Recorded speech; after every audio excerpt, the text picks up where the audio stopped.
El dolor en mi pecho no era solo por el esternón partido en dos, era algo mucho más profundo, oscuro y punzante, algo que ningún bisturí en todo México podría reparar. Ahí estaba yo, Leonor Castillo, de 67 años, sentada al borde de una cama de hospital fría e impersonal. Tenía tubos de drenaje saliendo de mi cuerpo y el corazón literalmente remendado. Mis manos temblorosas, pálidas y llenas de moretones por las agujas intravenosas, marcaban el número celular de mi único hijo por quinta vez en apenas 2 días. El teléfono sonó una, dos, tres veces, y cada tono era una eternidad que me robaba el aliento. Cuando finalmente contestaron, no fue la voz cálida de mi niño la que escuché. Bueno, la voz de Victoria, mi nuera, sonó gélida, cortante y distante, con ese inconfundible tono de niña bien de las lomas, que siempre usaba como un arma sutil para hacerme sentir inferior, como si yo fuera una simple intrusa en su mundo. Perfecto. Victoria querida, soy yo, Leonor, murmuré, odiando profundamente lo frágil, rota y suplicante que sonaba mi propia voz en ese instante. Está Jorge ahí. Necesito hablar con él sobre mi alta médica. El silencio al otro lado de la línea fue denso, pesado como el plomo. De fondo podía escuchar claramente la música suave, las risas descaradas de mi hijo y el tintineo de copas de cristal chocando en un brindis festivo. Estaba ahí a unos escasos metros del auricular vivo sano, respirando el mismo aire que yo le di al nacer, pero no se molestó en tomar la llamada de la mujer que le dio la vida. Jorge está muy ocupado, doña Leonor, cortó Victoria sin una sola pizca de compasión o humanidad en sus palabras. ¿Qué necesita ahora? Me tragué el orgullo, un trago amargo que raspó mi garganta seca. Yo, la mujer que se partió el lomo vendiendo comida en un pequeño local de Coyoacán para pagarle la colegiatura en el TEC de Monterrey. Yo, la viuda que empeñó hasta las joyas de su abuela para darles el enganche de su casa nueva. Los doctores dicen que no puedo estar sola por al menos 6 semanas. La cirugía fue más complicada de lo esperado. Necesito quedarme con ustedes solo hasta que el esternón sane y pueda valerme por mí misma. La respuesta de Victoria me heló la sangre en las venas, enfriándome más rápido que la misma anestesia. Leonor sabe perfectamente que eso no va a funcionar. Jorge y yo tenemos nuestras rutinas muy establecidas, nuestro espacio privado. Sinceramente no podemos lidiar con el drama de cuidar a una persona enferma en este preciso momento. Drama. Esa maldita palabra se clavó en mi pecho abierto como un segundo bisturí, desgarrando la poca dignidad que me quedaba. Llamaba drama a mi desesperada supervivencia después de una cirugía a corazón abierto que casi me manda directo al panteón. No sería ningún drama, Victoria, supliqué sintiendo cómo las lágrimas quemaban mis mejillas arrugadas, traicionando mi fortaleza. Solo necesito un rincón. Puedo cuidarme sola la mayor parte del tiempo, se los prometo. Ya tomamos una decisión definitiva, me interrumpió de tajo su voz afilada y despiadada como una navaja. Encontramos un lugar perfecto para usted con cuidado profesional. Jorge ya firmó todos los papeles necesarios. Es por su propio bien. Historias como la de Leonor necesitan ser escuchadas. No dejes que el silencio gane. Suscríbete y ayuda a dar voz a quien fue callada. Un lugar, firmar papeles, mi respiración, se agitó violentamente, haciendo que la herida de mi pecho ardiera con furia. Jorge, mi Jorge, el niño que solía esconderse llorando en mis faldas, cuando llovía fuerte, había firmado documentos a mis espaldas para deshacerse de mí como si fuera un perro callejero. Me estaban descartando como si yo fuera un mueble viejo y apolillado que ya no combinaba con su nueva decoración minimalista. ¿Qué firmó Jorge? Exigí saber mi voz, saliendo en un susurro estrangulado por el pánico. Su ingreso a El Refugio de Los Ángeles. Mañana a las 10 de la mañana pasa la ambulancia a recogerla. Y por favor le pido que no insista en hablar con él. Estamos haciendo las maletas a toda prisa. Nos vamos a Tulum por 2 semanas. Jorge realmente necesita relajarse y tomar el sol después de lidiar con todo este estrés. Estrés. El estrés de tener a una madre que casi muere, desangrada en un quirófano frío. El estrés de fingir frente a los médicos que les importaba mi salud, aunque fuera un poquito. Pásame a mi hijo, Victoria. Ahora mismo, exigí sintiendo una rabia ciega. Mis manos apretaban el plástico del teléfono con tanta fuerza que los nudillos se me pusieron completamente blancos. Él no quiere hablar con usted, entiéndalo de una vez. Acostúmbrese a su nuevo hogar. Seguramente hará amiguitas de su edad, dijo ella con una burla velada, y la línea simplemente se cortó. El tono de ocupado zumbó en mi oreja un pitido constante y monótono sonando exactamente igual que el monitor cardíaco cuando la vida se detiene por completo. Me quedé sola en esa inmensa habitación blanca, mirando la cicatriz roja y palpitante que cruzaba mi pecho. Había entregado mi juventud y mi vida entera para criar a un hombre de bien, y había terminado financiando la comodidad de un cobarde. Cosechas lo que siembras, dicen en mi tierra, pero yo había sembrado amor incondicional, y estaba cosechando el veneno de la más cruel ingratitud. A la mañana siguiente el sol brillaba sobre la Ciudad de México, pero en mi alma había un invierno perpetuo. No llegó mi hijo a buscarme, no hubo un abrazo cálido de despedida, ni una flor, ni una miserable palabra de aliento. En su lugar llegó una ambulancia fría y aséptica. Dos paramédicos desconocidos que me trataron con la amabilidad estrictamente mecánica y distante de su profesión empacaron mis tristes pertenencias en bolsas de plástico transparente, como si fueran basura, como si yo fuera evidencia desechable de una escena del crimen emocional. El viaje por las congestionadas calles de la capital fue un borrón de luces y lágrimas silenciosas que me negaba a limpiar. Al llegar a mi destino final, el refugio de Los Ángeles, resultó ser todo lo contrario a su nombre celestial. Era un edificio de concreto gris y deprimente, cuyas paredes despintadas parecían sudar un olor penetrante a desinfectante barato, sopa rancia y desesperanza absoluta. Mi nueva habitación no era un cuarto, era una caja de zapatos diminuta. Tenía una cama angosta de hospital, un ropero viejo, donde apenas cabían 3 vestidos, y una ventana sucia que ofrecía la triste vista de un estacionamiento agrietado. Una enfermera corpulenta se acercó a mí arrastrando los pies cansados, masticando chicle con una lentitud exasperante. Revisó mi expediente de reojo sin siquiera molestarse en mirarme a los ojos, tratándome como a un número más en su larga lista de responsabilidades no deseadas. Vaya, veo que su familia ya voló a la Riviera Maya, murmuró con una desgana que me partió el alma. Qué conveniente para ellos, ¿verdad? Conveniente.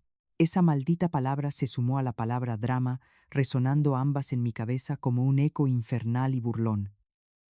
Esa misma noche, acostada en una cama ajena y dura, envuelta en sábanas ásperas que me picaban la piel en un cuarto oscuro, que olía a puro abandono, lloré hasta que me faltó el aire en los pulmones. Lloré por el hijo que había perdido para siempre ante la indiferencia y la codicia.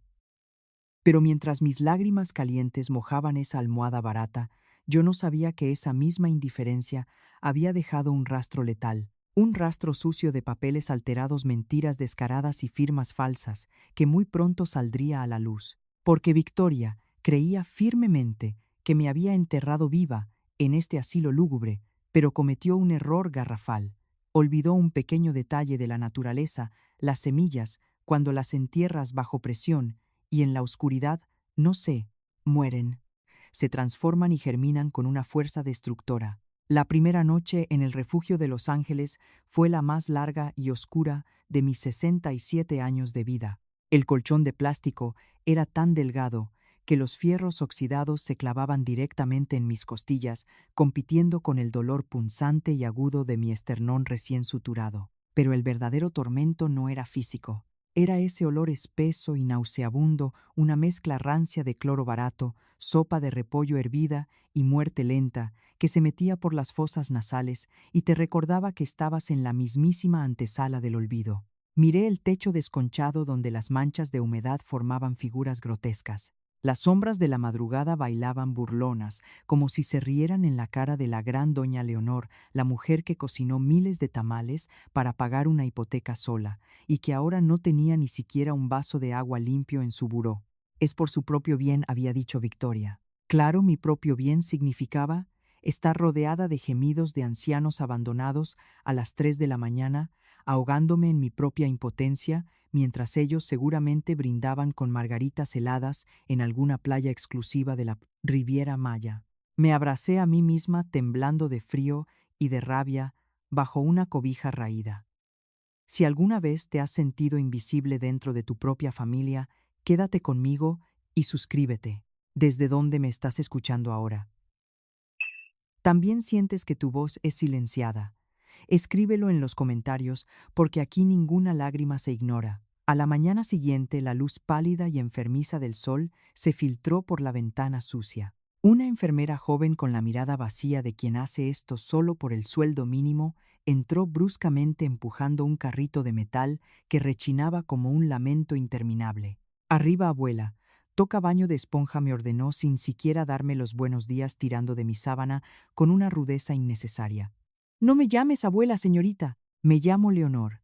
Y puedo lavarme sola, respondí, intentando aferrarme a los últimos pedazos de mi dignidad destrozada. Ella soltó una risita seca, acomodando unas toallas ásperas a los pies de la cama. Mire, señora Leonor, aquí las reglas son claras. Su hijo firmó el paquete de cuidado total porque nos advirtió que usted ya no coordinaba bien de la cabeza. Así que déjese limpiar y no me haga perder mi tiempo. Que yo no coordinaba bien. Sentí como si me hubieran dado un latigazo en pleno rostro. Mi propia mente lúcida y aguda estaba siendo utilizada como la peor arma en mi contra. Me tragué el nudo espinoso en la garganta y dejé que el agua tibia y el jabón barato rasparan mi piel marchita. En ese preciso instante entendí con terror que no solo me habían robado mi hogar, me estaban arrebatando mi identidad para convertirme en un mueble inútil. Más tarde me obligaron a ir a la sala común, una habitación pintada de un verde agua deprimente, atestada de sillas de plástico y con un televisor viejo con el volumen a todo nivel, transmitiendo telenovelas que nadie miraba. Me senté en un rincón apartado, cruzando mis manos temblorosas sobre mi regazo, sintiéndome como una extraña en mi propio cuerpo. A mi lado, una mujer diminuta de cabello blanco, como la nieve, tejía un suéter que parecía no tener fin ni propósito. «No los esperes, mija», me dijo de pronto sin levantar la vista de sus agujas metálicas. Era doña Matilde. Los primeros días todos miran hacia la puerta principal, esperando que sea un error de papeleo. Mi nuera también me juró por la Virgen que era temporal. Eso fue hace 3 malditos años. Sus palabras cayeron sobre mí como una pesada lápida de granito. Doña Matilde me miró con unos ojos oscuros profundos que habían visto demasiadas traiciones bajo el mismo techo. El que la hace la paga, dicen por ahí, pero a veces nosotras pagamos el precio por haberlos amado con tanta ceguera. Dime, ¿quién firmó tus papeles de encierro, el hijo cobarde o la nuera víbora? La pregunta me perforó el alma como un taladro. Yo no lo sabía. Cuando la enfermera corpulenta pasó repartiendo las pastillas del mediodía en vasitos de papel, le exigí con la voz temblando entre la furia y el miedo ver mi expediente de ingreso de inmediato. «No puedo mostrarle archivos médicos, señora, no insista», gruñó la mujer. «No quiero mi maldita historia clínica. Quiero ver quién autorizó mi encierro contra mi voluntad», le contesté clavando mis ojos llenos de fuego en los suyos. Algo en mi desesperación salvaje debió asustarla, o quizás fue pura lástima barata, porque abrió la carpeta de plástico azul y me señaló fríamente la última página. Mis ojos buscaron ansiosamente en el fondo del papel amarillento. Ahí, bajo la abusiva cláusula que decía renuncia absoluta de responsabilidad y cesión de cuidados, estaba el trazo inconfundible. No era la firma estilizada, fingida y pretenciosa de Victoria, era la letra de Jorge, mi hijo, el trazo apresurado pero firme del hombre al que yo le había enseñado a escribir sosteniendo su pequeña mano entre las mías. El mismo hombre que había usado esa mano para firmar mi condena y mi destierro. Mi corazón remendado dio un vuelco tan violento que temí que los puntos se reventaran y sentí que el piso de linóleo desaparecía bajo mis pies. Él no fue engañado, él no fue obligado, él había tomado la pluma y había escrito su nombre para borrar el mío de su vida perfecta, mientras yo me retorcía de dolor en la cama del hospital, confiando ciegamente en mi propia sangre. Él estaba asegurando su boleto de avión al paraíso de la Riviera Maya a costa de mi propio infierno. Me quedé mirando esa firma hasta que la tinta negra se volvió un borrón incomprensible por el mar de mis lágrimas. Pero ya no era tristeza lo que sentía. Ese llanto desesperado y lastimero de la noche anterior se estaba secando rápidamente en mi interior, dejando en su lugar un desierto árido, duro y ardiente. Si Dios escribe derecho con renglones torcidos, entonces estaba a punto de usarme a mí para romper el lápiz con el que mi hijo había trazado la peor traición de su miserable vida. Esa firma entintada en negro, la de mi propio hijo, no fue un impulso de última hora ni un error administrativo. Fue el clímax de una obra de teatro macabra que se había estado ensayando frente a mis narices durante años. Sentada en esa silla de plástico percudido, en el rincón de El Refugio de Los Ángeles, el velo de la ceguera materna por fin se rasgó de tajo. Mi mente, esa que ellos juraban ante todos, que estaba podrida por la demencia, comenzó a rebobinar cada instante, cada mirada, cada maldito café de la tarde en el patio de mi casa en Coyoacán. Yo preparaba café de olla y pan dulce creyendo ingenuamente que compartía un momento íntimo y genuino de familia. Pero ahora, con el ardor insoportable de la traición, quemándome el pecho, lo veía con una claridad aterradora. Victoria no venía a visitarme, venía a auditarme. Venía a medir las paredes, a calcular el tiempo exacto que me quedaba de vida y a ponerle precio a mi propia respiración. Recuerdo vívidamente una tarde de octubre.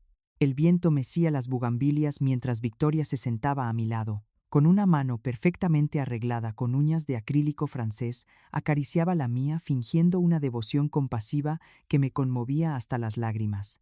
Leonor, qué hermosos son estos jarrones de talavera y ese reloj de pie de madera. Deberíamos tomarles fotos para el seguro, ya sabe, por si algún día usted olvida dónde los dejó o si les pasa algo. Yo le sonreía sintiéndome agradecida por su infinita preocupación. Qué estúpida fui. Mientras yo le contaba con nostalgia la historia de cómo mi difunto esposo me los había regalado en nuestro aniversario, ella ni siquiera me escuchaba.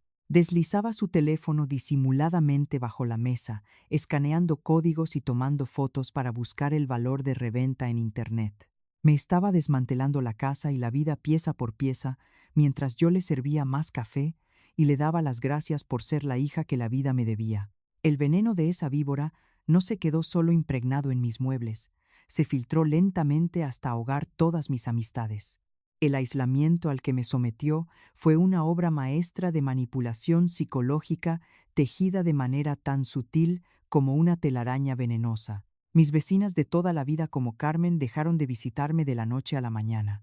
Yo me sentía profundamente sola, creyendo que el mundo me había desechado por vieja, llorando en silencio en mi sala vacía. Lo que no sabía era que Victoria había interceptado cada llamada, cada toque en la puerta. «Ay, doña Carmen, le pido encarecidamente que no molesten a mi suegra por un tiempo», les decía en el umbral de mi propia casa, con esa voz dulce y repulsiva que ahora me da náuseas. La pobre está muy desorientada últimamente. Confunde los nombres, a veces se pone agresiva. Ya sabe, la edad no perdona, se le está yendo la cabecita. Me había convertido en la viejita loca del barrio sin yo siquiera sospecharlo, encerrada en un manicomio de chismes construido por mi propia nuera para que absolutamente nadie pudiera escuchar mis verdaderos gritos de auxilio. ¿Y Jorge? ¿Dónde estaba? Mi niño, el hombre fuerte que llevé en el vientre durante 9 meses, mientras su mujer me enterraba viva bajo una asfixiante montaña de mentiras. Él era el títere perfecto, el cómplice silencioso y patético. Prefería mirar hacia otro lado, con tal de no enfrentar las rabietas de su refinada esposa. Cuando yo le rogaba con la voz quebrada por la angustia que me dejara manejar mi propia cuenta de pensión porque sentía que perdía mi independencia, él me tomaba de los hombros mirándome con una lástima condescendiente que me revolvía las tripas. «Mamá, entiende, por favor. Victoria solo quiere cuidarte. Ya perdiste las llaves 2 veces este mes. Tu cabecita ya no da para procesar tantos números. Deja que nosotros administremos el dinero para que nadie te estafe en la calle. Para que no me estafaran». La ironía era tan cruel, tan afilada y despiadada que sentí un sabor metálico a sangre en la boca al recordarlo. Los únicos estafadores, los verdaderos parásitos, dormían plácidamente bajo mi techo, comían de mi mesa y me llamaban madre los domingos por la tarde. La culpa, esa maldita bestia hambrienta, empezó a devorarme por dentro en ese asilo pestilente. Lloré con amargura no por la cama dura y oxidada, ni por el olor a orines y abandono que impregnaba mi única bata limpia, sino por mi propia y miserable complicidad. Fui la arquitecta principal de mi propia prisión por el maldito afán de ser la suegra perfecta, por ese miedo paralizante e irracional a ser una carga para ellos, por la estúpida obsesión de no estorbar en el matrimonio moderno de mi hijo. Cedí mi poder, mi voz, mis cuentas bancarias y mi dignidad entera pedazo a pedazo, creyendo estúpidamente que estaba comprando su amor y su compañía, cuando en realidad solo estaba financiando la soga de mi propio secuestro. Solo firme aquí, Leonor, para que todo esté en orden en caso de que algo malo te pase en el quirófano. Me susurraba Victoria al oído empujando documentos frente a mis ojos cansados mientras yo estaba postrada en la cama del hospital drogada por los analgésicos. Firmé mi sentencia de destierro y muerte social creyendo que estaba firmando un simple seguro de gastos médicos. Pero el dolor, cuando no te mata, es un maestro implacable. Te rompe todos los huesos del alma solo para enseñarte a la fuerza cómo volver a caminar erguida. Sentada en esa deprimente sala común, escuchando los quejidos lastimeros de otros ancianos que como yo habían sido descartados en el basurero clandestino de las familias modernas, el llanto de víctima se me secó por completo de las mejillas. La Leonor, sumisa, la viejita complaciente y asustada, que pedía perdón hasta por respirar muy fuerte, acababa de fallecer definitivamente en esa silla de plástico. Si ellos habían reescrito mi historia con tanta saña para convertirme ante el mundo en una demente indefensa, yo iba a usar esa misma demencia para arrancarles la piel a tiras. Porque hay algo que Victoria y Jorge, ciegos en su soberbia infinita, jamás calcularon: una mujer que ya lo ha perdido absolutamente todo, que ha sido arrojada a los lobos por la traición de su propia sangre, ya no le tiene ningún miedo a las mordidas. Simplemente se convierte en la dueña absoluta de la manada. 5 semanas. Ese era el tiempo exacto que llevaba pudriéndome en la antesala del panteón llamada El Refugio de los Ángeles. Una mañana de martes, mientras masticaba un puré de avena que sabía a cartón mojado, doña Matilde deslizó la sección de bienes raíces del periódico local sobre mi mesa. Pensé que querrías ver esto, mija, murmuró con los ojos clavados en el papel. Bajé la mirada con desgano. Las letras impresas en tinta negra comenzaron a bailar frente a mis ojos cansados, hasta que se detuvieron de golpe en una fotografía en blanco y negro. Mi respiración se atascó en mi pecho adolorido. Mis dedos temblorosos acariciaron la imagen borrosa del balcón de hierro forjado, ese balcón en Coyoacán donde yo solía plantar rosales. El mismo balcón donde mi difunto esposo me había besado por primera vez. Ahí estaba expuesta al mejor postor con un titular asqueroso: hermosa casa familiar recién remodelada. Propietarios muy motivados a vender rápido. Propietarios motivados. Esa frase me quemó las retinas. Yo era la única dueña de esa casa. Yo había pagado cada maldito ladrillo durante 30 años, eligiendo pagar la hipoteca antes que comprarme un par de zapatos nuevos. Mi pecho, aún sanando de la cruel cirugía, latió con una furia salvaje. Me habían arrancado el techo, la historia y la memoria mientras yo estaba drogada con analgésicos. Me habían dejado literalmente en la calle, y ni siquiera tuvieron la decencia de decírmelo a la cara. Doña Matilde, viendo que yo estaba a punto de desvanecerme, me tomó del brazo con una fuerza sorprendente para su edad. ¿Quieres que llame a mi sobrino? Es un abogado muy movido, no se deja de nadie, me susurró. Asentí, incapaz de articular una sola palabra, sintiendo el espeso sabor a hiel en la garganta. 2 días después, el licenciado Roberto se sentó frente a mí en la deprimente sala de visitas del asilo. Era un hombre joven de traje impecable y mirada afilada, que abrió su portafolio de cuero negro, como si estuviera a punto de desarmar una bomba. Doña Leonor, seré muy directo con usted. Antes de pelear por la casa, necesito saber algo crucial. ¿Alguna vez le firmó un poder legal amplio a su hijo o a su nuera? La pregunta me cayó como un balde de agua helada. Mi mente viajó de golpe a esa fatídica noche en el hospital, horas antes de que me abrieran el pecho. Victoria había aparecido con su sonrisa de plástico y una montaña de papeles asegurando que eran simples trámites rutinarios del seguro médico. No se desgaste leyendo tanto, suegrita, confíe en nosotros, había dicho con su voz melosa mientras Jorge fingía revisar su celular, actuando como el testigo perfecto de mi propia ejecución financiera. Creo que firmé algo esa noche, balbuceé, sintiendo una vergüenza tan grande que me daban ganas de desaparecer bajo las baldosas sucias del lugar. Roberto asintió con una expresión fúnebre y se marchó a investigar, dejándome con el alma pendiendo de un hilo. Cuando regresó al tercer día, su rostro era una máscara de piedra. No traía buenas noticias. Doña Leonor, su nuera, no solo tiene un poder legal, sino que la firma en la transferencia de la propiedad de su casa es una falsificación descarada, una imitación bastante buena de la suya. Sentenció deslizando unas copias sobre la mesa. Rayada. La tinta de esas firmas falsas era la sangre negra de la traición más vil. Pero el golpe maestro, la verdadera puñalada que me dejó sin aire, vino justo después. Sus cuentas bancarias también fueron vaciadas hace 2 semanas. Los $85,000 de sus ahorros de toda la vida, más los fondos de inversión. Todo fue transferido a una cuenta mancomunada a nombre de Jorge y Victoria. La han dejado en ceros doña Leonor. En ceros. Toda mi vida de sacrificio extremo había sido absorbida por dos parásitos que ahora mismo debían estar bebiendo piñas coladas en la Riviera Maya, riéndose de mí mientras pagaban sus lujos con el sudor de mi frente. Mi mente se negaba a procesar tanta monstruosidad, pero Roberto aún no había terminado de destripar mi ingenuidad. Hay un detalle más siniestro, continuó bajando el tono de voz hasta convertirlo en un susurro macabro. Alteraron su póliza de seguro de vida. Jorge es ahora el beneficiario único, y agregaron una cláusula especial que les permite cobrar los fondos en caso de que usted sea declarada legalmente como, mentalmente, incompetente. Incompetente. El grito que solté por dentro amenazaba con rasgarme las cuerdas vocales, quemándome el pecho entero. Esa era la maldita pieza faltante de su rompecabezas perverso. No solo querían mi dinero, querían borrar mi existencia civil, querían declararme loca, inútil, un triste vegetal que babea en un asilo olvidado, para poder disponer de mi vida como si yo ya estuviera bajo 3 metros de tierra.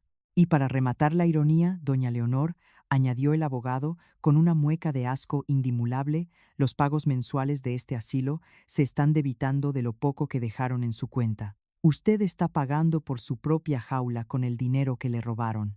Esa revelación final fue el catalizador definitivo.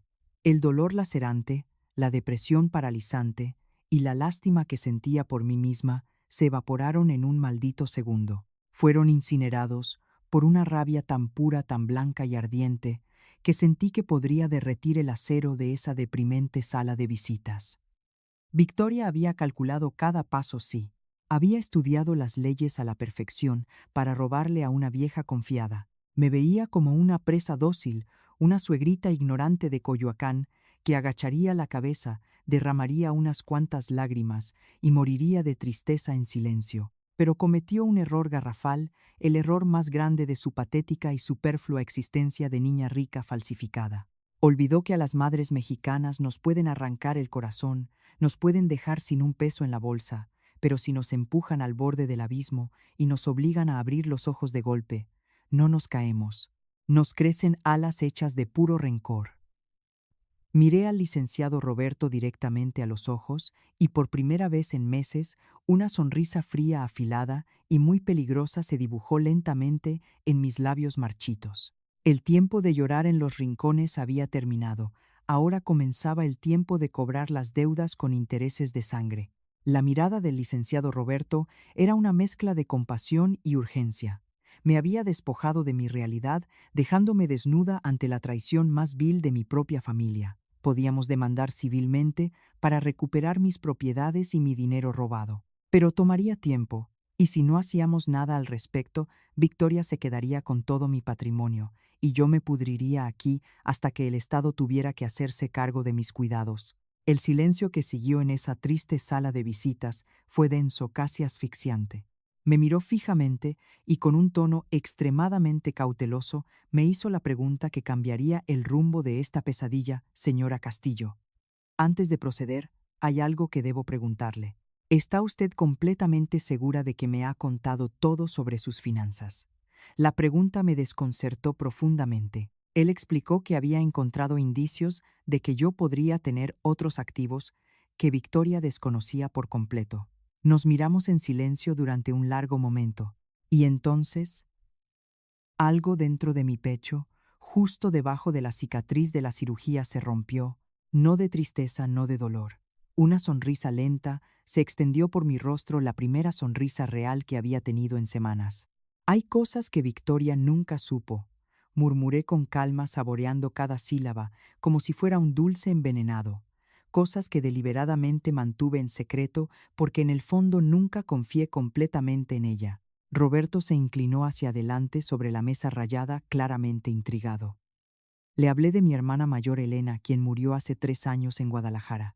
Habíamos estado distanciadas por una pelea familiar tonta durante 15 años, pero manteníamos el contacto a través de cartas clandestinas.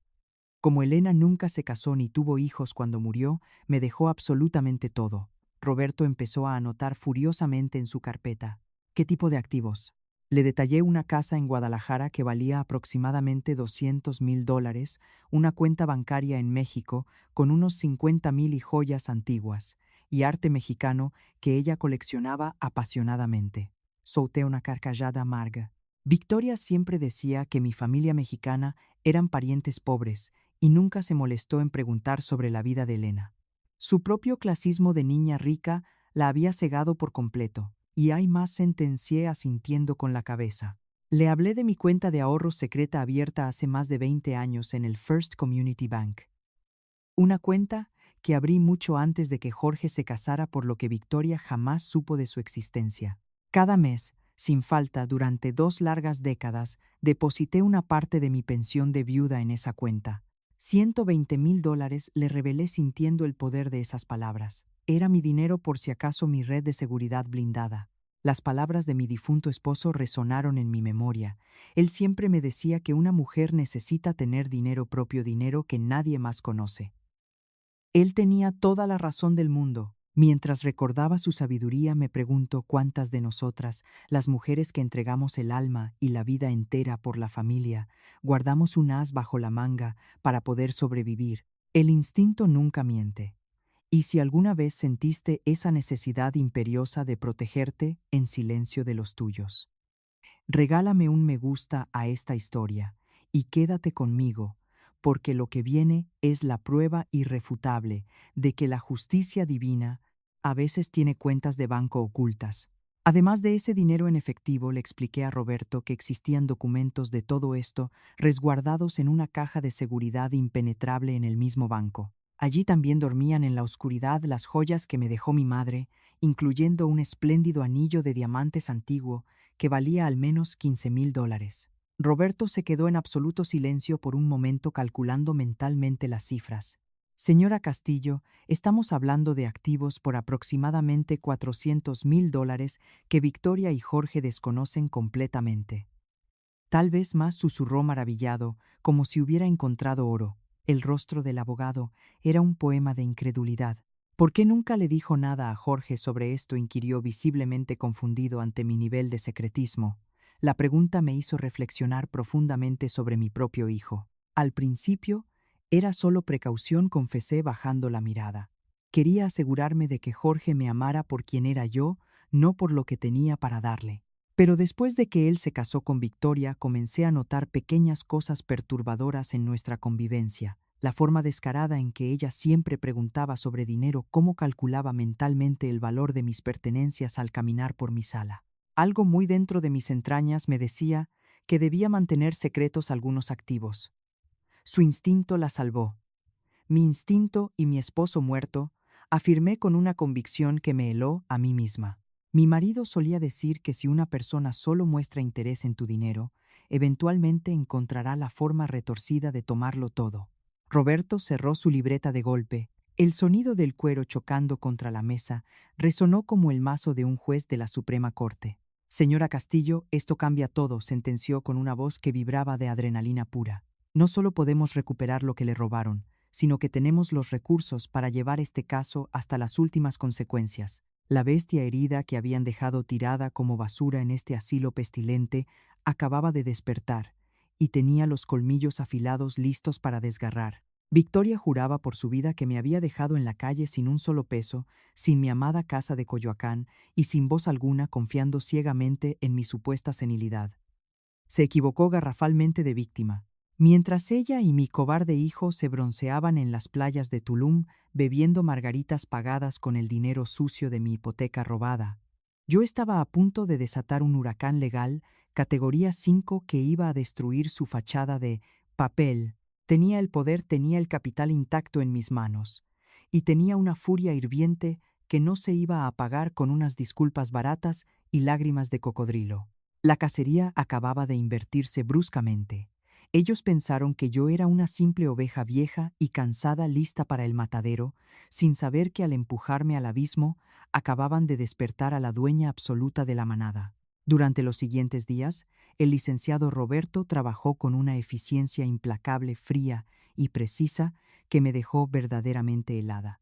Mientras yo seguía masticando gelatinas desabridas y respirando el olor a cloro rancio en el refugio de Los Ángeles, Jorge y su refinada esposa seguramente se atragantaban con ceviche y margaritas carísimas en las playas de Tulum.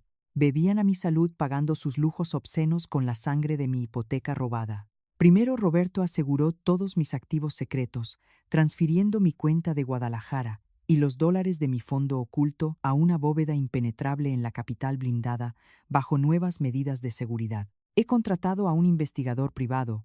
Doña Leonor me anunció en su tercera visita, bajando la voz como si las paredes de concreto gris de este asilo miserable tuvieran oídos. Necesitamos documentar perfectamente el patrón de abuso y manipulación de esa mujer antes de soltar el golpe final. El investigador, un hombre sombrío y callado que parecía no parpadear, empezó a escarbar en la basura emocional que Victoria había dejado a su paso. Las historias que desenterró me revolvieron el estómago peor que la sopa de repollo de este encierro. Carmen, mi vecina de Coyoacán, confirmó llorando cómo Victoria la corría de mi puerta, diciendo que yo me había vuelto una vieja loca, agresiva y antisocial. Pero la bofetada más dura, esa que te revienta el tímpano y te deja viendo estrellas, vino de una fuente que jamás imaginé. Lupita, la muchacha que les hacía el aseo en su casa. Lupita había grabado a escondidas una plática telefónica de mi distinguida nuera. En cuanto la vieja esté babeando en el asilo y fuera de nuestros pelos vendemos esa posilga de Coyoacán, se escuchaba decir a Victoria en la grabación, riéndose a carcajadas con su tono de niña bien. Jorge es un agachón, un inútil, que no sirve para nada. Él firma lo que yo le ponga enfrente con tal de no oírme gritar. Escuchar esas palabras escupidas con tanto veneno y transcritas en un expediente judicial me hizo hervir la sangre a borbotones.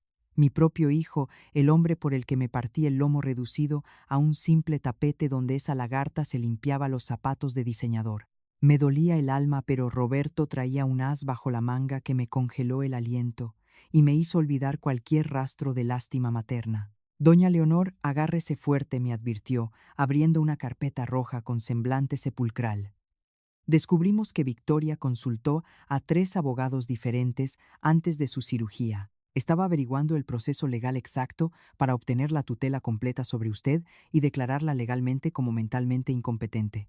Incompetente. La palabra me golpeó como un bate de béisbol en pleno rostro, quitándome la respiración por varios segundos. No solo querían dejarme en la calle mendigando amor y techo, querían borrar mi existencia cívica de un plumazo. Iba a convertirme en un fantasma, una prisionera sin voz, sin derechos, a merced de una depredadora que decidiría hasta qué día me tocaba morirme y qué pastillas me daban para mantenerme dócil. Sentí un vértigo espantoso, una asfixia opresiva, que me obligó a llevarme las manos al pecho remendado. ¿Qué hacemos ahora?, Roberto pregunté, sintiendo que la taquicardia me ahogaba y que las paredes de ese maldito cuarto se cerraban sobre mí. Él sonrió y juro por la Virgen de Guadalupe que era la sonrisa de un lobo hambriento a punto de morder la yugular de su presa.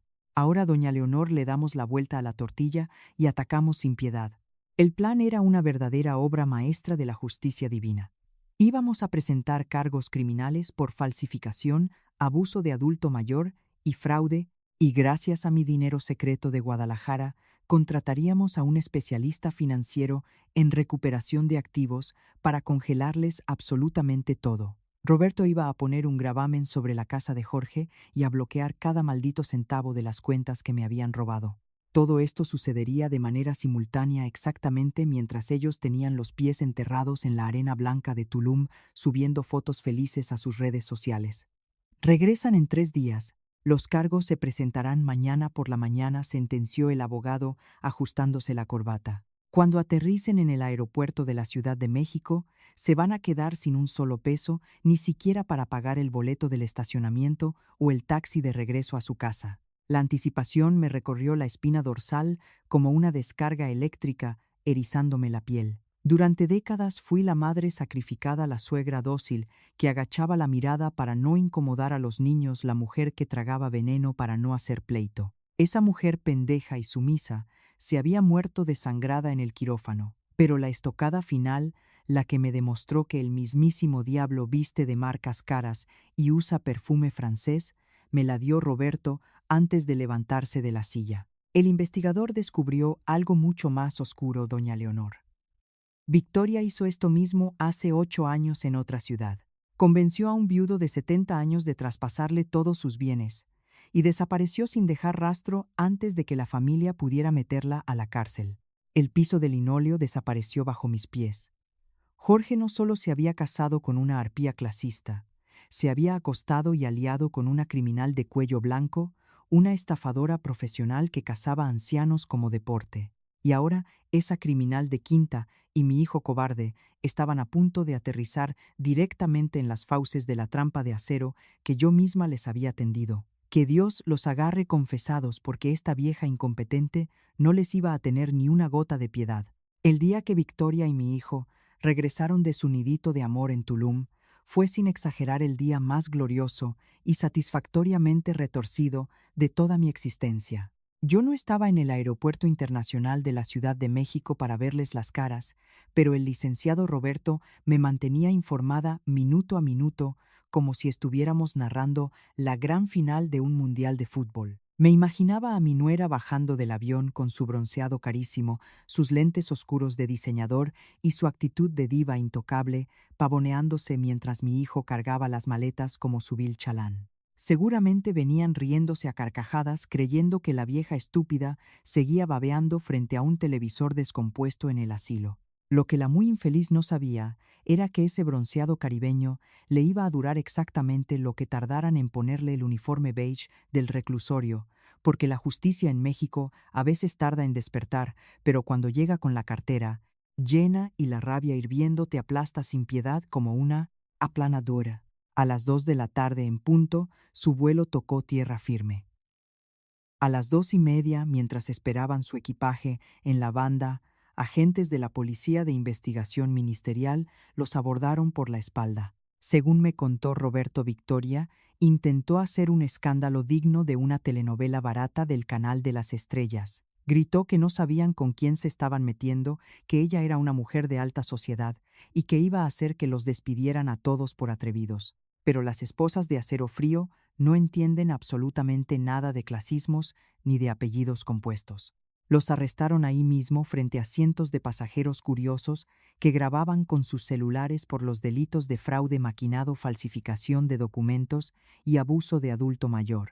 Y aquí viene lo más asqueroso del asunto: en cuanto Victoria sintió el metal apretándole las muñecas, ni siquiera intentó defender a su marido. Al instante empezó a gritar histérica que ella no sabía nada, que todo había sido idea de Jorge, apuñalando a mi hijo por la espalda en menos de un segundo, con tal de salvar su propio pellejo. A las 5 de la tarde mi teléfono celular sonó. Era un número desconocido, pero yo sabía perfectamente quién llamaba desde las entrañas del Ministerio Público. Cuando contesté, escuché el llanto patético y ahogado de un hombre de 40 años, hecho un ovillo de terror. «Mamá, por favor, tienes que sacarme de aquí. Hay un malentendido terrible. Victoria dice que tú estás diciendo mentiras sobre nosotros, que estás confundida por las medicinas». Mentiras. La audacia de ese cobarde me revolvió el estómago de tal forma que casi vomitó.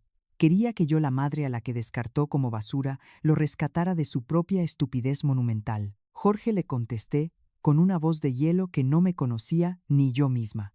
Victoria es una criminal profesional que caza ancianos, y tú le ayudaste a robarme hasta el último centavo. Él sollozó ruidosamente, suplicando que retirara los cargos, porque era mi sangre, porque era mi único hijo. Sentí una punzada de dolor, un instinto materno primitivo, pero lo asfixié de inmediato sin ninguna piedad.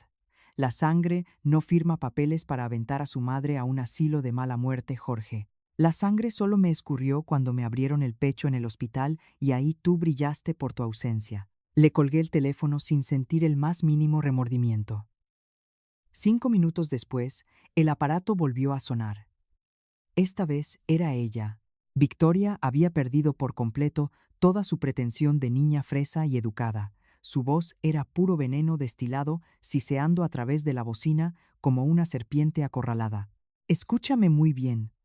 Vieja loca, me amenazó escupiendo las palabras con una rabia rabiosa e impotente. Si no retiras estos cargos ridículos ahorita mismo, voy a destruir a Jorge para siempre. Tengo contactos pesados, tengo abogados de muchísimo prestigio. Voy a hacer que tu vida sea un maldito infierno. Me eché a reír, una risa genuina, profunda y liberadora que rebotó en las paredes desconchadas de mi triste cuarto en el asilo. Un infierno mayor que dejarme morir sola mientras tú te gastabas mi dinero en el Caribe. Te equivocaste de víctima, muchachita.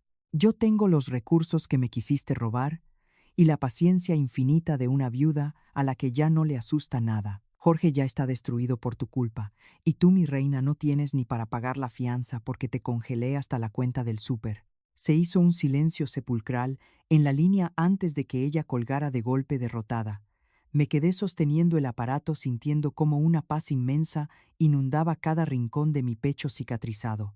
Roberto me llamó poco después para darme el tiro de gracia, que me sacó una sonrisa de victoria absoluta y definitiva. Resulta que Victoria, en su desesperación animal, había intentado vaciar nuestras cuentas mancomunadas en una sucursal del aeropuerto antes de que la arrestaran, queriendo huir con el efectivo al ver a los policías a lo lejos. Pero sus tarjetas fueron rechazadas categóricamente.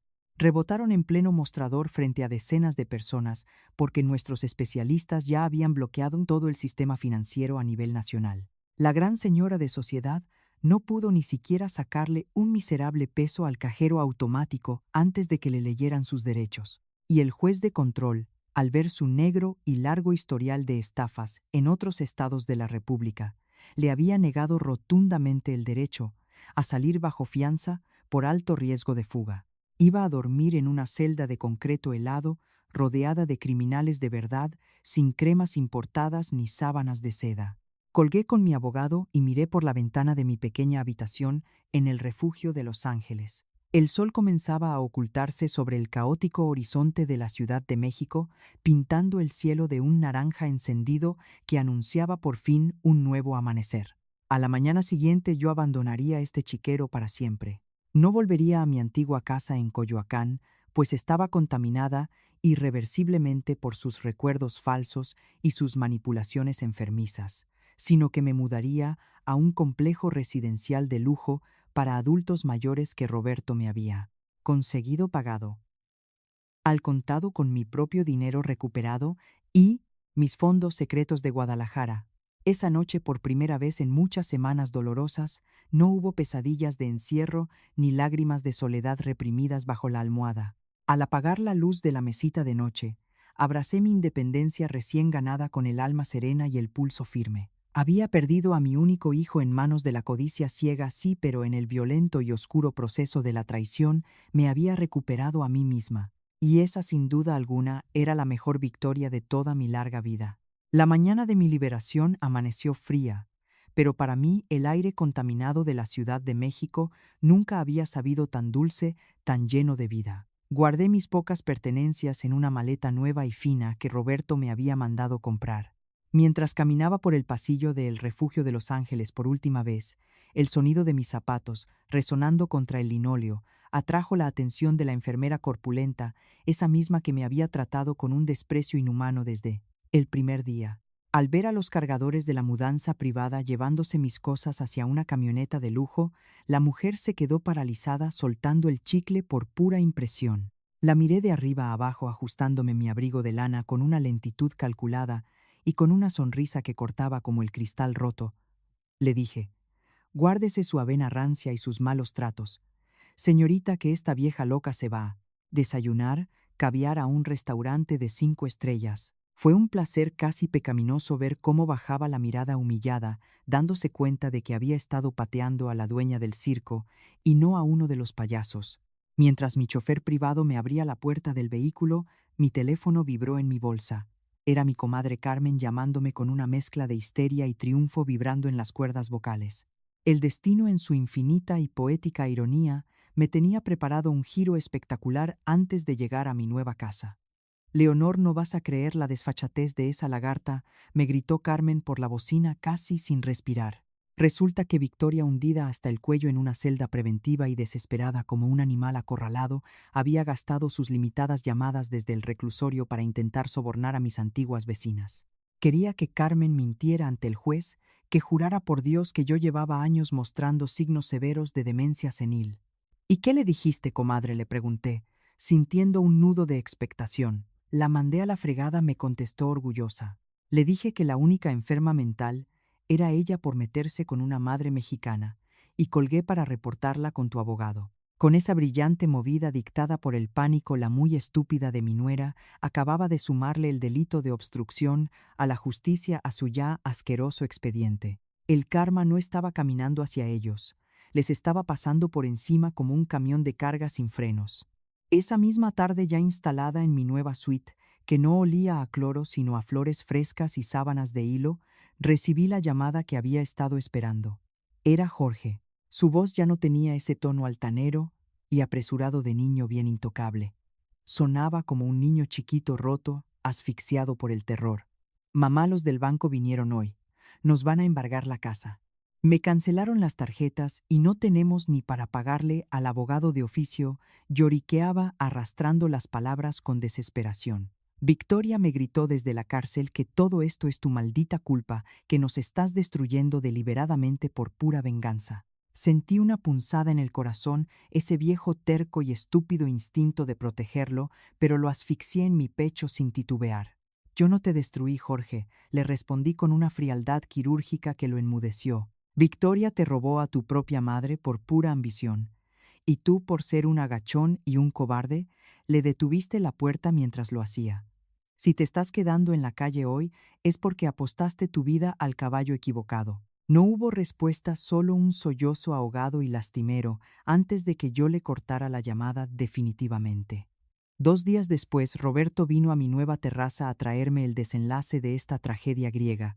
Victoria, al ver que absolutamente nadie iba a testificar a su favor y que el juez tenía en sus manos el historial de los otros ancianos a los que había estafado en el pasado, se quebró por completo. Aceptó un trato con la fiscalía en un intento desesperado por no pasar una década en la sombra. Se declaró culpable de fraude maquinado y falsificación, recibiendo una sentencia de 4 años directos en el penal femenil sin derecho a fianza. 4 años en los que tendría que trapear pisos de cemento con agua helada en lugar de comprar bolsos de diseñador en Palacio de Hierro. Y Jorge, el flamante esposo, que juraba no saber nada, el hombre que firmó mis papeles de encierro alegando ignorancia, tampoco salió limpio de la masacre. El juez le impuso 2 años de libertad condicional, 400 horas de servicio comunitario barriendo las mismas calles que antes miraba con desprecio y la humillante obligación de declararse en bancarrota total para devolverme hasta el último centavo de la restitución. Lo había perdido todo. Me serví una copa de vino tinto mientras el sol se ocultaba sobre la ciudad, bañando mi nuevo hogar con una luz dorada cálida y envolvente. Esta residencia no era un asilo, era un palacio diseñado para personas que sabían disfrutar el otoño de sus vidas con una dignidad inquebrantable. Tenía un balcón enorme, una cocina impecable y sobre todo una cerradura que solo yo controlaba. Me miré en el espejo de cuerpo entero del pasillo, y ya no vi a la suegra sumisa, a la viuda sacrificada que comía sobras para que su hijo engordara. Esa mujer pendeja se había esfumado en el aire. Victoria había intentado borrarme del mapa, asfixiarme bajo su clasismo barato, pero en su arrogancia desmedida me hizo el favor más grande de toda mi vida. Me obligó a sacar las garras, a desenterrar mi poder dormido y a comprar mi libertad, con el mismo dinero que ellos creyeron haberme robado. Había cruzado el infierno de la traición, es cierto, pero salí del otro lado caminando erguida, convertida en la dueña absoluta de mi propio destino. Y esa sensación, esa paz imperturbable que me llenaba los pulmones, es un lujo que ninguna tarjeta de crédito robada podrá comprar jamás. Han pasado exactamente 6 meses desde que la tormenta destrozó mi antigua vida y limpió el horizonte de escombros. 6 meses Desde que mi distinguida nuera Victoria cambió sus trajes de lino blanco y sus bolsos de diseñador por el uniforme beige del penal femenil, condenada a 4 años de encierro, tras descubrirse otras víctimas de sus estafas. Una mañana radiante de primavera, estaba sentada en la terraza de mi nuevo hogar. No era la casona inmensa de Coyoacán que mancharon con su codicia, sino un refugio elegante, luminoso y sobre todo impenetrable, comprado con el dinero que recuperamos de las garras de la ambición. Saboreaba un café de olla humeante, leyendo el periódico matutino con una paz absoluta que no conocía desde hacía décadas. Mientras yo florecía, el imperio de papel de mi hijo se había calcinado. Jorge apenas se salvó de la cárcel aceptando un trato humillante, 2 años de probatoria, 400 horas de servicio comunitario, barriendo calles y una bancarrota asfixiante para pagar la restitución. Para colmo de males, en cuanto el dinero se esfumó, perdió la casa en el divorcio, quedándose literalmente en la calle. Qué poética y perversa es la justicia, el hombre que firmó para arrumbarme en un asilo porque yo estorbaba en su vida ahora no tenía ni un catre donde caerse muerto. El timbre de mi puerta principal rompió el silencio de mi santuario. No había hablado con él en 3 meses y no esperaba visitas. Me acerqué con cautela mirando a través del cristal templado. La figura que estaba parada en mi pórtico me hizo contener la respiración. Me tomó varios segundos reconocer a aquel extraño. Bajo esa barba descuidada, los ojos hundidos por ojeras profundas y la ropa tan arrugada que parecía haber dormido en ella, estaba el hombre que yo había parido. Jorge parecía un pordiosero, un fantasma famélico que había sido masticado y escupido por las fauces de su propia soberbia. Abrí la puerta lentamente manteniendo mi postura firme. El instinto maternal, esa trampa biológica que nos hace perdonar lo imperdonable a nuestros hijos, amenazó con darme un latigazo en el vientre. Pero cerré los ojos, un milisegundo recordé la cama de plástico del asilo, el olor a orines, y mi corazón se blindó de hielo. Hola, mamá, susurró con una voz que era apenas un hilillo roto, la voz de un animal apaleado. Me miró con desesperación. Puedo pasar. Dejarlo entrar a mi templo sagrado era profanar la paz que me había costado lágrimas de sangre conseguir. ¿Para qué, Jorge?, le pregunté con un tono tan neutral, tan helado y carente de emoción, que pareció propinarle una bofetada física. Él tragó saliva frotándose las manos mugrientas contra los pantalones gastados. Para hablar, mamá. Para disculparme, para tratar de arreglar las cosas entre nosotros. Solté una carcajada seca, un sonido áspero y carente de cualquier alegría. Arreglar las cosas, Jorge, tu refinada esposa, me robó absolutamente todo lo que tenía, me drogó con mentiras y me aventó a pudrirme en un asilo de mala muerte. Y tú le sostuviste la puerta mientras lo hacía. ¿Qué maldita parte de esa masacre crees que se puede arreglar? Sus ojos enrojecidos se llenaron de lágrimas. Mamá, yo no sabía. Te lo juro que no sabía nada sobre las otras víctimas, sobre su pasado. Pensé que realmente estaba tratando de ayudarte. El cinismo de sus excusas me asqueó tanto que sentí el sabor a bilis en la lengua. Quería lavarse las manos como un mártir, culpando de todo a la víbora que él mismo alimentó y metió a mi casa. Ayudarme, repetí, arrastrando las sílabas con un desprecio absoluto. Ayudarme robándome la casa que pagó tu padre. Ella te decía que yo me estaba volviendo loca paranoica, que era peligroso dejarme manejar mi propio dinero, y tú preferiste creerle a una estafadora de cuello blanco. Me apoyé en el marco de la puerta, clavándole la mirada como un par de puñales envenenados. Jorge, incluso si fueras tan ingenuo para creerle sus cuentos, ¿por qué nunca me lo preguntaste directamente a la cara? ¿Por qué nunca cuestionaste por qué de repente no podía hablar con mis amigas de toda la vida? ¿Por qué diablos Victoria siempre tenía una explicación para todo, y tú la aceptabas como un agachón? Él bajó la cabeza derrotado, incapaz de sostener mi mirada llena de fuego. ¿Por qué?, susurró él, rompiendo a llorar abiertamente en mi pórtico. Porque era más fácil creerle a ella. Porque no quería lidiar con problemas complicados.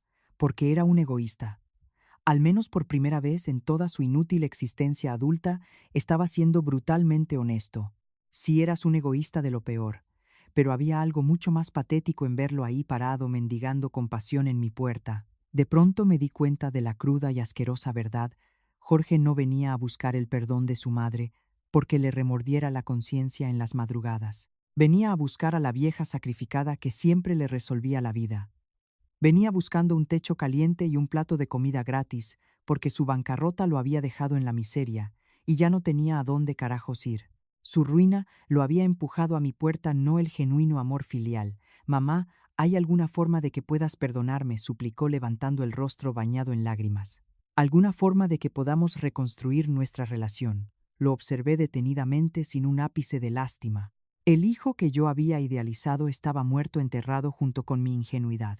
La mujer que se sacrificaba hasta quedarse en los huesos por su felicidad, que anteponía a los demás sobre sí misma, también había fallecido en esa plancha de hospital. Me aparté del umbral, pero mi mirada seguía siendo una muralla impenetrable. Si este hombre cobarde quería cruzar hacia mi nueva vida, tendría que enfrentarse al escrutinio más doloroso de su existencia, porque esta vez las malditas reglas las iba a dictar yo.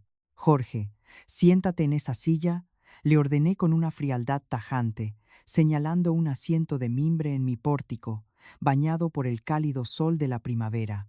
No hubo invitaciones a pasar ni un mísero vaso de agua para refrescar su garganta seca. Lo miré desde arriba, sintiendo cómo la última gota de esa compasión ciega y tóxica se evaporaba en el aire. Toda tu vida, comencé, con una voz tan firme que hizo temblar el café en mi taza, te di absolutamente todo lo que pude. Me partí el lomo vendiendo comida, trabajé dobles turnos para pagarte la universidad privada, te di mis ahorros para el enganche de tu casa. Nunca te pedí nada a cambio, porque creía estúpidamente que eso era lo que hacían las buenas madres mexicanas. Él intentó balbucear una disculpa lamentable, pero levanté la mano cortándolo de tajo. Pero cuando realmente te necesité, cuando estaba cosida del pecho, asustada y vulnerable después de una cirugía que casi me mata, me tiraste a la basura. No solo me abandonaste, permitiste que tu refinada mujercita me robara, me aislara de mis amigas y me tratara como un maldito estorbo. Y cuando busqué justicia, tu primera reacción fue exigirme que protegiera a la criminal que me había destruido. Jorge se encogió en la silla, llorando a moco tendido, un hombre de 40 años reducido a un niño asustado y sin rumbo. Entonces, esto es todo, sollozó limpiándose la cara con la manga sucia de su camisa arrugada. Ya no somos familia. Sigues siendo mi hijo, Jorge, y siempre lo serás, le respondí clavándole una mirada de hielo. Pero la madre pendeja que sacrificaba su propia felicidad para evitar que tú te sintieras incómodo, esa mujer se murió en la plancha del quirófano. Me di la vuelta, entré a mi casa por un momento y regresé sosteniendo un sobre blanco. Al verlo, los ojos hundidos de mi hijo brillaron con un destello de pura avaricia y alivio anticipado. El muy iluso pensó que le iba a entregar las llaves del cuarto de huéspedes, que lo iba a acoger bajo mis faldas para curarle las heridas que su propia estupidez le había causado. Qué equivocado estaba. Le arrojé el sobre las piernas. Ábrelo, le ordené con un tono implacable. Con las manos temblorosas, sacó un cheque a su nombre por $5,000. Me miró confundido, casi ofendido por lo que él consideraba una limosna. Sé que estás durmiendo en la calle y que no tienes ni para comer, le dije cruzándome de brazos. Considera esto mi última y definitiva contribución a tu bienestar como madre. Es tu liquidación emocional. Jorge intentó devolvérmelo, balbuceando que no podía aceptar lo que él venía por amor. Cóbralo o rómpelo, me da igual. Pero si te lo quedas, viene con mis nuevas reglas, sentencié sacando una hoja de papel doblada del bolsillo de mi pantalón. Estas son mis condiciones innegociables para cualquier relación futura que podamos tener, si es que te interesa. Lo obligué a leerlas en voz alta, saboreando cómo su voz se quebraba en cada línea, humillado hasta la médula. Número 1, cero mentiras. Número 2, se acabó la manipulación emocional. Jamás volverás a usar el cuento de que eres mi hijo para sacarme un solo peso. Número 3, respeto absoluto a mi dinero y a mis decisiones. Número 4.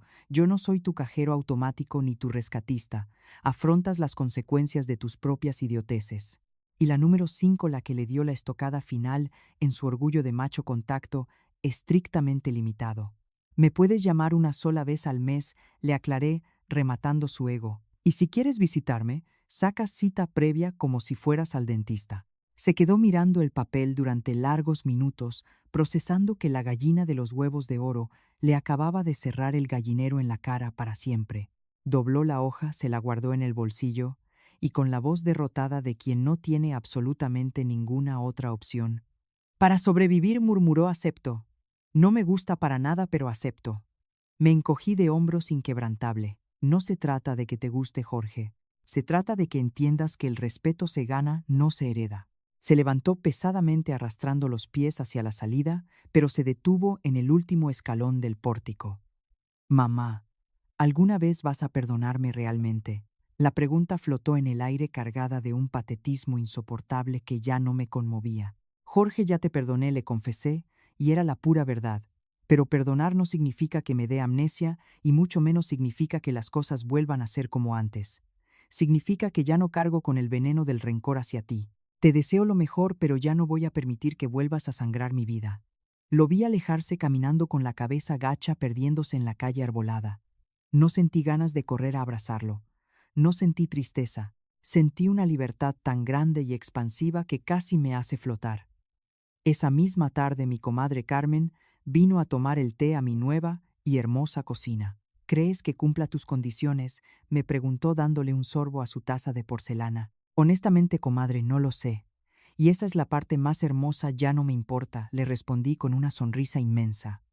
Si lo hace, tendremos una relación de adultos. Si no lo hace, mi vida seguirá siendo una completa maravilla sin su presencia. Esa noche, mientras me preparaba para dormir en mi inmensa cama, arropada con sábanas que olían a lavanda y a pura Victoria, comprendí la ironía más grande de esta pesadilla. Victoria había intentado destruirme, pero en realidad me había liberado de mis propias cadenas. Al arrebatarme todo lo que yo creía tener, me forzó a descubrir mi verdadero arsenal, mi inteligencia, mi astucia y mi inquebrantable fortaleza. Ellos pensaron que me quebrarían tirándome a un rincón oscuro, ignorando por completo que las mujeres como yo, cuando nos someten a la peor de las presiones, no nos hacemos polvo. Nos convertimos en diamantes, y un diamante, señoras y señores, jamás se vuelve a romper. Un diamante simplemente brilla con una luz que ciega a los traidores. El atardecer por fin trae una paz absoluta después de la tormenta más brutal.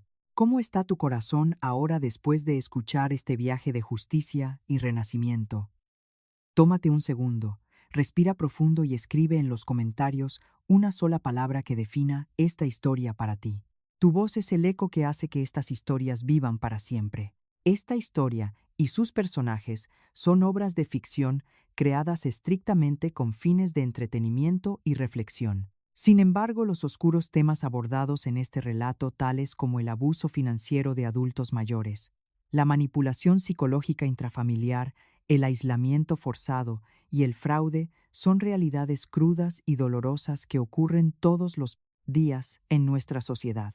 Si tú o alguien que conoces se encuentra enfrentando una situación de vulnerabilidad, violencia o abuso por parte de familiares, cuidadores o cualquier otra persona, te instamos a no quedarte en silencio. Busca ayuda profesional de inmediato. Acércate a las autoridades competentes, a las instituciones de defensa del adulto mayor en tu localidad, o confía en una persona de tu entera disposición para denunciar tu situación. No estás sola, y siempre existe una salida legal segura y confidencial para proteger tu integridad y tu patrimonio.